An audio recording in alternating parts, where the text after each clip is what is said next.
Tratado de la naturaleza humana, por David Hume. Página 100. Libro primero, del entendimiento. Parte 3, del conocimiento y la probabilidad. Sección 10.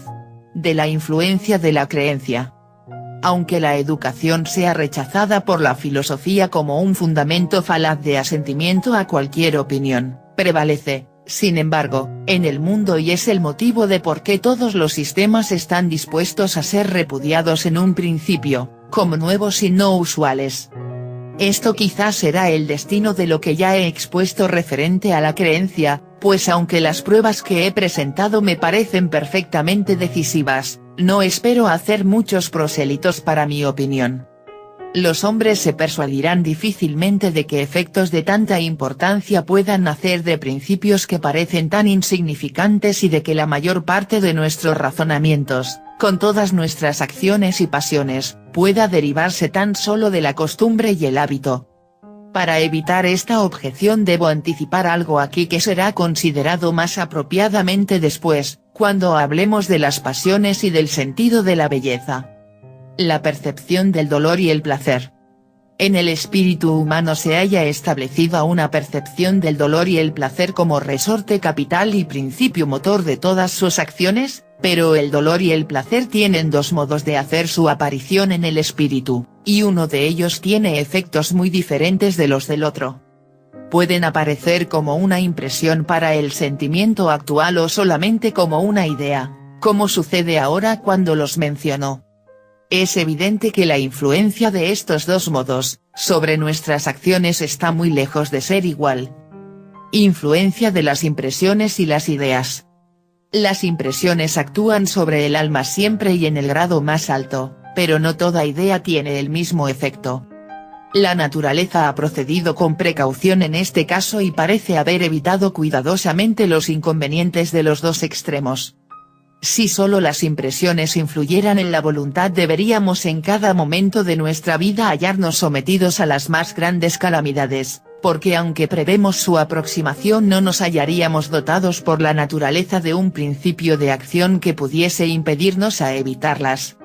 Por otra parte, si toda idea influyese en nuestras acciones, nuestra condición no se hallaría muy mejorada, pues está la instabilidad y actividad del pensamiento, que las imágenes de todas las cosas, especialmente de los bienes y males, se hallan siempre cruzando el espíritu, y si se hallasen guiadas por cualquier concepción de este género de los males no gozaríamos ni un momento de paz y tranquilidad. Nota de TV. Si utilizo mi tiempo vital para perseguir o dar forma a ideas de lo malo, pienso en adversidades, y no dejo de hacerlo, no hay paz. Porque son ideas, no son hechos. Y aún las ideas de lo bello, lo lindo, son ilusión si no están probadas en el mundo real. Una teoría, puede ser muy linda, pero su hipótesis, sigue siendo una suposición. Entonces, es primordial que la idea sea probada, y no solo sea una creencia. Hume escribe. La naturaleza ha elegido, por consiguiente, un término medio, y ni ha concedido a toda idea de un bien o un mal el poder de actuar sobre la voluntad, ni la ha privado enteramente de su influencia. Aunque una ficción de un mal no tiene eficacia, hallamos por experiencia que las ideas de los objetos que creemos que son o serán existentes producen en menor grado el mismo efecto que las impresiones que se hallan inmediatamente presentes a los sentidos y la percepción.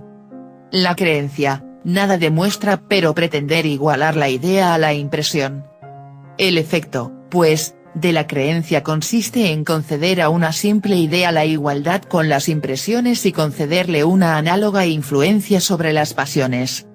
Este efecto solo puede tenerlo haciendo que una idea se aproxime a una impresión en fuerza y vivacidad, pues como los diferentes grados de fuerza constituyen la diferencia original entre una impresión y una idea, deben ser, por consecuencia, la fuente de todas las diferencias en los efectos de estas percepciones, y su supresión total o parcial, la causa de toda nueva semejanza que adquieran. La creencia es una idea, no es una impresión. Dondequiera que podamos hacer que una idea se aproxime a las impresiones en fuerza y vivacidad se asemejará a ella igualmente en su influencia sobre el espíritu, y, Por el contrario, cuando se asemeja a la impresión en esta influencia, como sucede en el caso presente, debe proceder esto de su aproximación en fuerza y vivacidad. La creencia, pues, ya que hace que una idea tenga los mismos efectos que las impresiones, debe hacer que se les asemeje en estas cualidades y no es más que una concepción más vivaz e intensa de una idea. Esto puede servir como un argumento adicional para el presente sistema y puede darnos una noción de la manera como nuestros razonamientos partiendo de la causalidad son capaces de actuar sobre la voluntad y las pasiones. Nota de TV. Cuando yo creo en algo, no recurro a una impresión. Voy a las ideas y aquellas que me sirven, las uso para sacar a luz mi creencia. Veo cómo cae un rayo, y no creo que sea una alucinación. Es un acto que tiene consecuencia, y no necesito creer que el rayo puede matar a un ser vivo. Lo hemos comprobado. Pero, por puras ideas, puedo creer que el rayo lo ha lanzado un espíritu hacia la Tierra, con algún propósito. Hume escribe. Así como la creencia es requisito casi indispensable para despertar nuestras pasiones, del mismo modo admiten estas muy fácilmente la creencia, y, por ello, no solo los hechos que nos proporcionan emociones agradables sino también, y muy a menudo, los que causan dolor llegan a ser fácilmente objeto de fe y opinión. Un cobarde, cuyos temores se despiertan fácilmente, reacciona enseguida a toda advertencia de peligro con que se encuentre. De igual forma, una persona de talante sombrío y melancólico cree con facilidad en todo lo que alimente la pasión que en él predomina. Cuando se presenta un objeto susceptible de causar una afección, da la alarma y suscita de inmediato un grado de la pasión correspondiente, sobre todo en personas naturalmente predispuestas a esa pasión.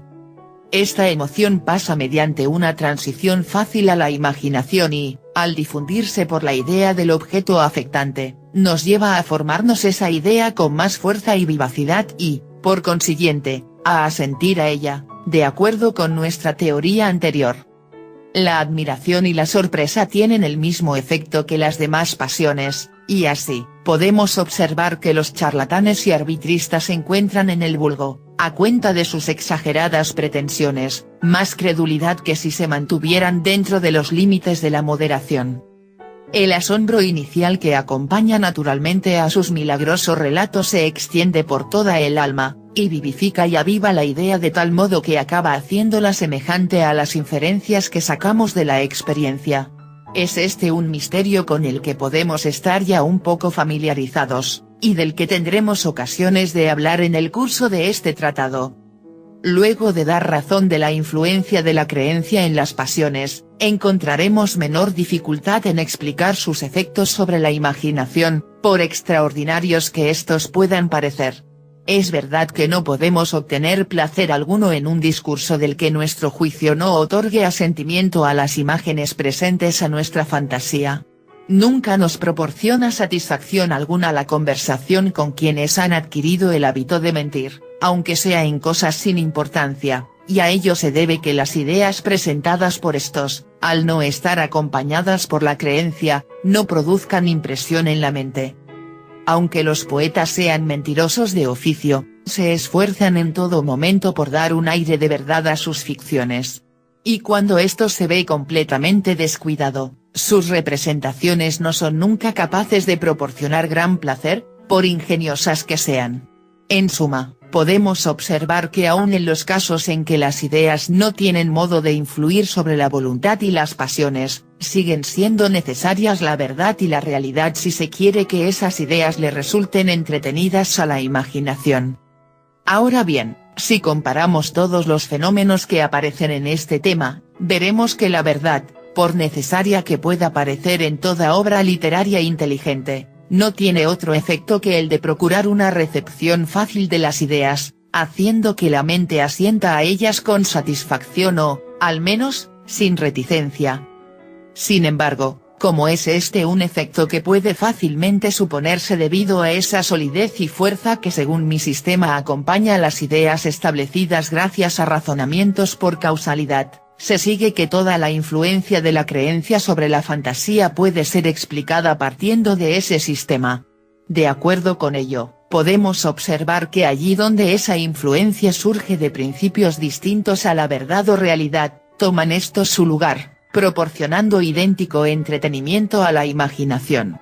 Los poetas han forjado lo que ellos denominan un sistema poético de las cosas, que, aunque no sea creído ni por ellos ni por sus lectores, se toma normalmente como base suficiente de cualquier ficción. Estamos tan acostumbrados a los nombres de Marte, Júpiter y Venus que, del mismo modo que la educación fija una opinión, la repetición constante de esas ideas las hace penetrar con facilidad en la mente y predominar en la fantasía, sin influir en el juicio. Nota de TV. La misma idea, aun sin ser validada o puesta en análisis sin misericordia, puede ser tomada como algo certero, solo por efecto de la repetición, de la costumbre, de la pérdida del escepticismo.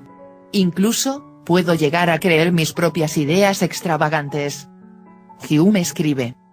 De forma análoga, los autores trágicos toman siempre prestadas sus fábulas o, al menos, los nombres de sus principales personajes, de algún conocido pasaje de la historia, y no hacen esto para engañar a los espectadores, ya que confiesan francamente que no han seguido la verdad punto por punto en todos los incidentes de la acción, sino que lo hacen a fin de procurar una recepción más fácil en la imaginación de los extraordinarios sucesos que presentan. Sin embargo, esta es una precaución que no necesitan los poetas cómicos, cuyos personajes e incidentes penetran, por ser de un tipo más familiar, con mayor facilidad en la recepción, y se aceptan sin tanta formalidad, a pesar de que a primera vista sean tenidos por ficticios y por mero producto de la fantasía. Y no solo esta mezcla de verdad y falsedad, existente en las fábulas de los poetas trágicos, sirve a nuestro propósito actual, al mostrar que la imaginación puede ser satisfecha sin creencia ni certeza absolutas, sino que, desde otro punto de vista, puede considerarse como una poderosa confirmación de este sistema. Es evidente que los poetas utilizan este artificio de tomar de la historia los nombres de sus personajes y los acontecimientos principales de sus poemas con el fin de procurar una admisión más fácil de la obra entera, haciendo así que ésta produzca una impresión más profunda en la fantasía y las afecciones.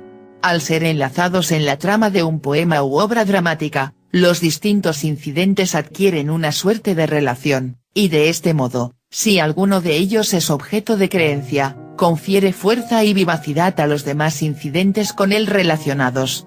La viveza de la concepción primera se difunde por las relaciones y, como si fuera por muchos conductos y canales, es llevada a cada idea que tenga alguna comunicación con la idea primaria. Ciertamente que esto no puede nunca equipararse a una seguridad perfecta, pues la unión entre las ideas es en cierto modo accidental. Con todo, puede acercarlas tanto en su influencia, que llegue a convencernos de que se derivan del mismo origen. La creencia debe agradar a la imaginación por medio de la fuerza y vivacidad que la acompaña, dado que se ha visto que toda idea fuerte y vivaz agrada a esa facultad.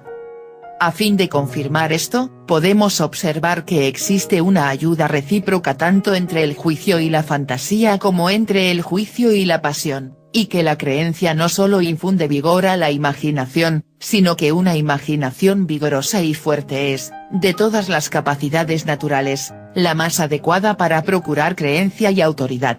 Nos resulta difícil negar asentimiento a lo que se nos pinta con todos los colores de la elocuencia. La vivacidad producida por la fantasía resulta en muchas ocasiones mayor que la debida a la costumbre y la experiencia. Somos arrebatados por la viva imaginación de nuestro autor o interlocutor, y hasta él mismo resulta víctima muchas veces de su propio genio y fogosidad. Nota de TV. Si voy a dudar de mis ideas, ¿para qué les doy forma o les dedico tiempo? Creer en las ideas de otros, sin tener evidencia de su factibilidad, es un proceder típico del holgazán. Puedo recurrir a una idea, que yo no me la creo, pero la puedo usar para obtener ventaja. Basta que sea convincente y puedo hacer que una idea, sea admitida como algo real. Y es cierto, que si alguien empieza a introducir ideas en los demás, puede ser visto como alguien peligroso, si esas ideas no favorecen a quienes tienen la autoridad. Hume escribe. Tampoco estará de más señalar que, así como una imaginación vivaz degenera muy a menudo en manía y locura, y actúa de un modo muy semejante, del mismo modo influyen estas últimas en el juicio, y producen creencia a partir de los mismos principios. Cuando la imaginación, a causa de alguna fermentación anormal de la sangre y los espíritus animales, adquiere tan gran vivacidad que desordena todos sus poderes y facultades, no hay modo ya de distinguir la verdad de la falsedad, sino que toda vaga ficción o idea, al tener la misma influencia que las impresiones de la memoria o las conclusiones del juicio, se admite en pie de igualdad con estas, y actúa con igual fuerza sobre las pasiones. Para avivar nuestras ideas no son ya necesarias por más tiempo una impresión presente y una transición de vida a costumbre, cada quimera del cerebro es tan vivaz e intensa como cualquiera de las inferencias que antes dignificábamos con el nombre de conclusiones acerca de cuestiones de hecho, y a veces llega a ser tan vívida como las impresiones directas de los sentidos. El mismo efecto, pero en menor grado, cabe observar en la poesía. La locura y la poesía tienen en común que la vivacidad por ellas conferida a las ideas no está derivada de las situaciones o conexiones particulares de los objetos de estas ideas, sino del temperamento y disposición de la persona en ese momento. Sin embargo, y por extremo que resulte el grado a que llegue esta vivacidad, es evidente que nunca tiene en poesía el mismo modo de afección que el surgido en la mente cuando razonamos, a pesar de que lo hagamos con el tipo más bajo de probabilidad. La mente puede distinguir con facilidad entre una y otra especie de vivacidad, sea cual sea la emoción que el entusiasmo poético pueda infundir en los espíritus, sigue siendo una mera sombra de la creencia o persuasión. Y lo mismo que con la idea sucede con la pasión por ella ocasionada. No hay pasión de la mente humana que no pueda surgir de la poesía, y sin embargo el modo en que se sienten las pasiones es muy diferente cuando éstas han sido suscitadas por ficciones poéticas que cuando surgen de la creencia y la realidad. Una pasión desagradable en la vida real puede proporcionar el más alto entretenimiento en una tragedia, o en un poema épico. En este caso, la pasión no tiene tanto poder sobre nosotros, es sentida como algo menos firme y sólido, y no tiene otro efecto que el agradable de excitar los espíritus y despertar la atención.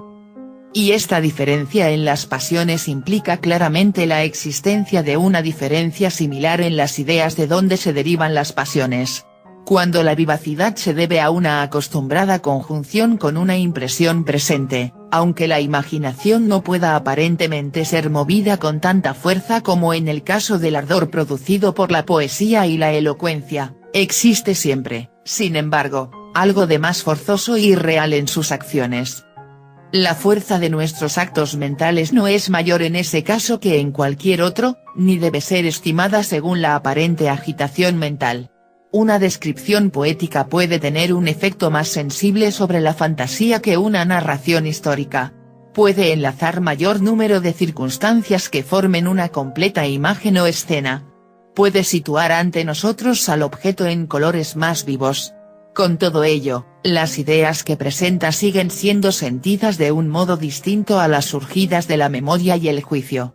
Hay algo débil e imperfecto en medio de toda esa aparente vehemencia de pensamientos y sentimientos que acompaña las ficciones de la poesía.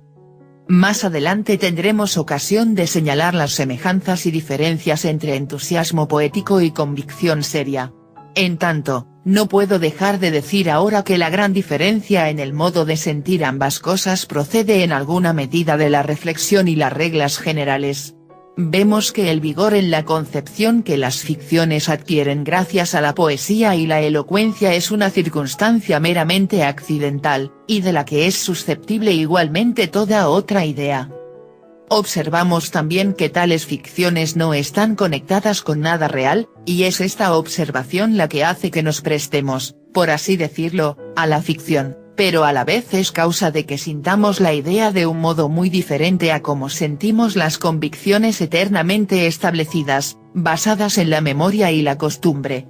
Ficción y convicción son, de algún modo, de la misma clase, pero la una es muy inferior a la otra, lo mismo en sus causas que en sus efectos. Una reflexión similar sobre las reglas generales impide que aumente nuestra creencia en algo según vaya aumentando la fuerza y vivacidad de nuestras ideas. Cuando una opinión no admite duda ni probabilidad en contrario, le concedemos una total convicción, a pesar de que su falta de semejanza o contigüidad pueda hacer que su fuerza sea inferior a la de otras opiniones. El entendimiento corrige de este modo las apariencias de los sentidos, llevándonos a imaginar que incluso al sentido de la vista un objeto a 20 pies de distancia le parece tan grande como otro de las mismas dimensiones situado a 10 pies. Nota de TV. Es sencillo confiarse de los sentidos, porque los usamos mientras vivimos. Cuando el hábito o la costumbre son muy intensos, puedo dejar de analizar, de pensar con atención y ya no indagar más, no cuestionar más.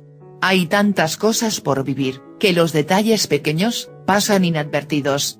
Cualquiera que haya estudiado nuestro comportamiento o nuestras raíces culturales, puede hacer uso de ideas comunes, ya aceptadas y manipularnos. Hume escribe. Podemos observar el mismo efecto en la poesía, aunque en un grado inferior, con la única diferencia de que la menor reflexión disipa las ilusiones de la poesía y vuelve a colocar los objetos en la perspectiva adecuada. Con todo, es cierto que en el calor del entusiasmo poético tiene el poeta una fingida creencia, y aún una especie de visión de sus objetos. Y si hubiera alguna sombra de duda en el argumento que sostiene esa creencia, nada hay que contribuya en mayor grado a que el poeta se convenza totalmente que el fuego de las figuras e imágenes poéticas, cuyo efecto es sentido tanto por el poeta mismo como por sus lectores. Nota de TV. Hay personas que expresan una idea, y lo hacen recurriendo a tácticas extremas, como el llanto, la actuación, con el objetivo de convencer, de seducir. Pero esas triquiñuelas no tienen efecto en quien analiza los eventos. Es necesario, a veces, imponer una idea o creencia, por medio de la fuerza, del miedo, temor o terror. Los que se ven sometidos de este modo, con el tiempo, pueden enturbiar el entendimiento de los nuevos miembros de grupo, y se convierten en cómplices de la imposición de ideas, porque ponerlas a prueba, es sancionado.